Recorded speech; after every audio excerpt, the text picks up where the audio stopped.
জয় গৌর, জয় নিতাই। আজ 11ই মাঘ 1431 ও 25শে জানুয়ারি 2025 শনিবার, একাদশী ষঠ তিলা। আজ আমি চৈতন্য চরিতামৃত পাঠ করছি। আজ আমি পাঠ করছি শ্রী চৈতন্য চরিতামৃতের আদি লীলা ষোড়শ পরিচ্ছেদ, শ্রী চৈতন্য মহাপ্রভুর কৈশোর লীলার শ্লোক 85 থেকে 99। অডিওর শুরুতে আমার সকল ভক্তিমতী মা ও ভক্তবৃন্দের শ্রীচরণে আমার প্রার্থনা, আপনারা সকলেই এই অডিওতে একটি করে আশীর্বাদ করুন আমাকে কমেন্টসের মাধ্যমে। কারণ আমি যে মহাযজ্ঞের ব্রতী গ্রহণ করেছি, সেই মহাযজ্ঞ সম্পন্ন করতে হলে আপনাদের আশীর্বাদ প্রয়োজন। আমি সর্বত্র শ্রী চৈতন্য চরিতামৃত পাঠ প্রচার করতে চাই। আমি যাতে প্রথম থেকে শেষ পর্যন্ত আপনাদের আশীর্বাদ গ্রহণ করে অনায়াসেই আমার মনোবাসনা পূর্ণ করতে পারি। তাই আপনারা সকলেই এই অডিওর কমেন্টসে একটি করে আশীর্বাদ আমার জন্য উপহার দিন। শ্লোক 74। হরে কৃষ্ণ হরে কৃষ্ণ। শ্লোক 85।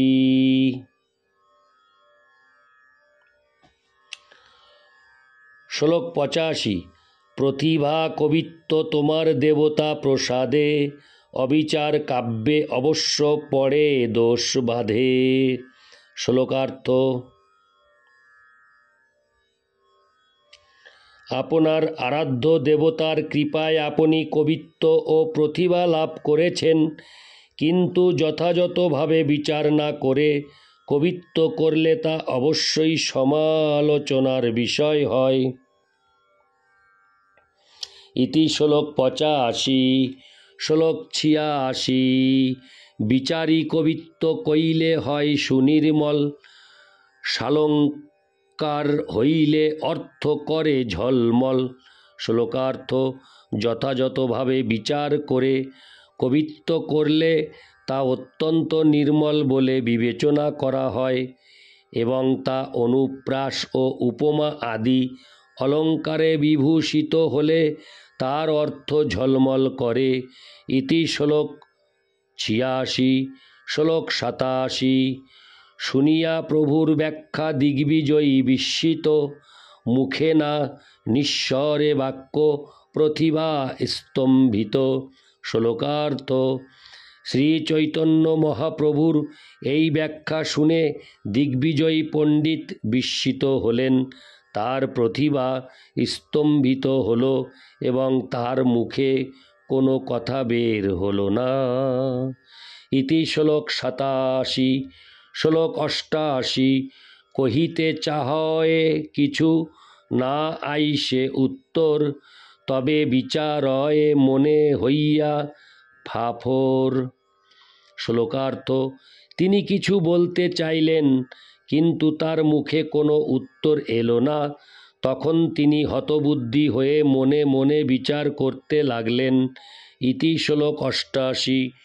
শ্লোক 89। পড়ুয়া বালক কইল মোর বুদ্ধিলোপ, জানি সরস্বতী মোরে করিয়াছেন কোপ। শ্লোকার্থ। এই বালকটি আমার বুদ্ধি লোপ করেছে, তাই আমি বুঝতে পারছি যে সরস্বতী আমার প্রতি রুষ্টা হয়েছেন।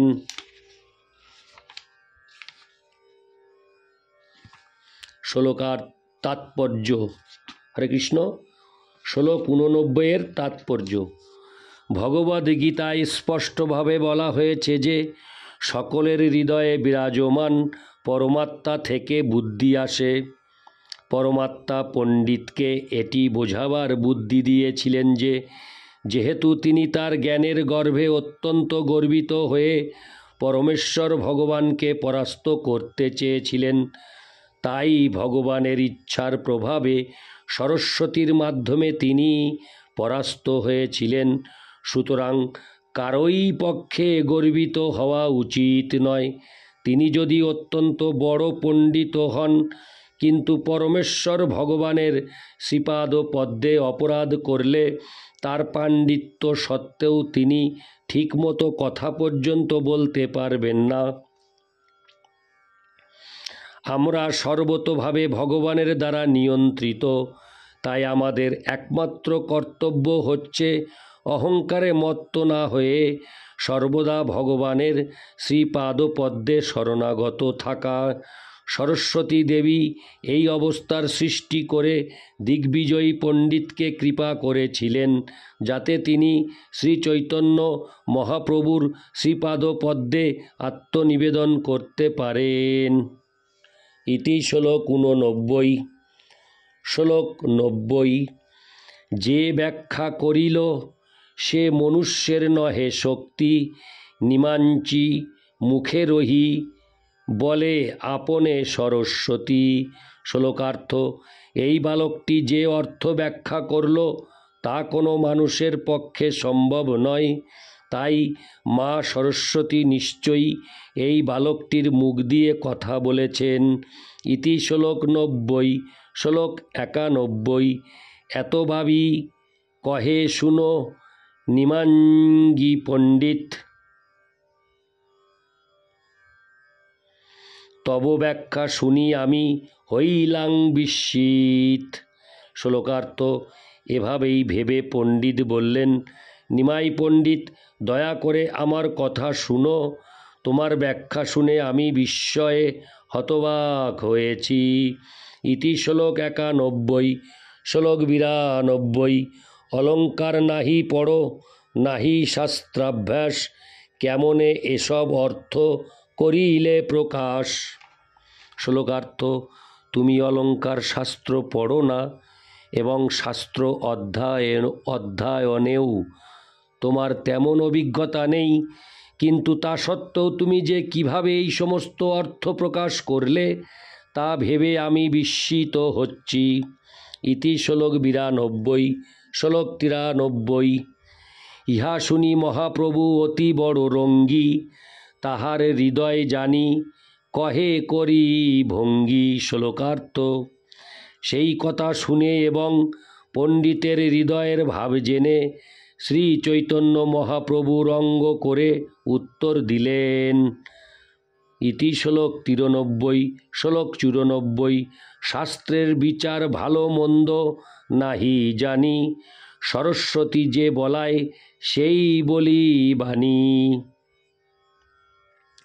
শ্লোকার্থ: মহাশয় কোন বিচার ভালো বা হরে কৃষ্ণ মহাশয় কোন বিচার ভালো বা কোন বিচার মন্দ তা স্থির করার ক্ষমতা আমার নেই। সরস্বতী আমাকে দিয়ে যা বলায় আমি তাই বলি। ইতি শ্লোক 94। শ্লোক 95। ইহা শুনি দিগ্বিজয়ী করিল নিশ্চয়, শিশুদ্বারে দেবী মোরে কইল পরাজয়। শ্লোকার্থ: সেই কথা শুনে দিগ্বিজয়ী পণ্ডিত নিশ্চিতভাবে স্থির করলেন যে এই শিশুটির দ্বারা দেবী তাকে পরাস্ত করেছেন। ইতি শ্লোক 95। শ্লোক 96। আজি তারে নিবেদিব করি জপ ধ্যান, শিশুদ্বারে কইল মোরে এত অপমান।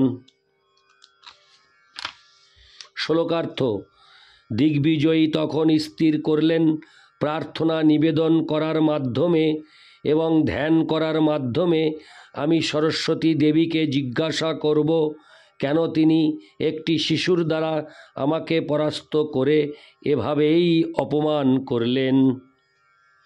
ইতি শ্লোক 96। শ্লোক 97। বস্তুত সরস্বতী অশুদ্ধ শ্লোক করাইল, বিচার সময় তার বুদ্ধি আচ্ছা দিল। শ্লোকার্থ: প্রকৃতপক্ষে সরস্বতী দেবী সেই দিগ্বিজয়ী পণ্ডিতকে দিয়ে শ্লোকটি অশুদ্ধভাবে রচনা করিয়েছিলেন। অধিকন্তু সেই শ্লোকের দোষগুণের বিচার করার সময় তিনি তার বুদ্ধি আচ্ছাদিত করেছিলেন এবং তার ফলে মহাপ্রভু তাকে পরাস্ত করেছিলেন। ইতি শ্লোক 97। শ্লোক 98। তবে শিষ্যগণ সব হাসিতে লাগিল, তা সবা নিষেধী প্রভু কবিরে কহিল। শ্লোকার্থ: দিগ্বিজয়ী পণ্ডিত যখন এভাবেই পরাস্ত হলেন, তখন মহাপ্রভুর সমস্ত শিষ্যরা হাসতে লাগলেন, কিন্তু তাদের এভাবেই হাসতে নিষেধ করে শ্রী চৈতন্য মহাপ্রভু কবিকে বললেন। ইতি শ্লোক 98। শ্লোক 99। তুমি বড় পণ্ডিত মহাকবি শিরোমণি, যার মুখে বাহিরায় ওইছে কাব্যবাণী। শ্লোকার্থ: আপনি হচ্ছেন সবচাইতে বিদগ্ধ পণ্ডিত এবং সমস্ত মহাকবিদের শিরোমণি, তা না হলে আপনার মুখ দিয়ে এই রকম সুন্দর কাব্য বের হয় কি করে? ইতি শ্লোক 99। হরে কৃষ্ণ কৃষ্ণ কৃষ্ণ হরে হরে, হরে রাম রাম রাম হরে হরে।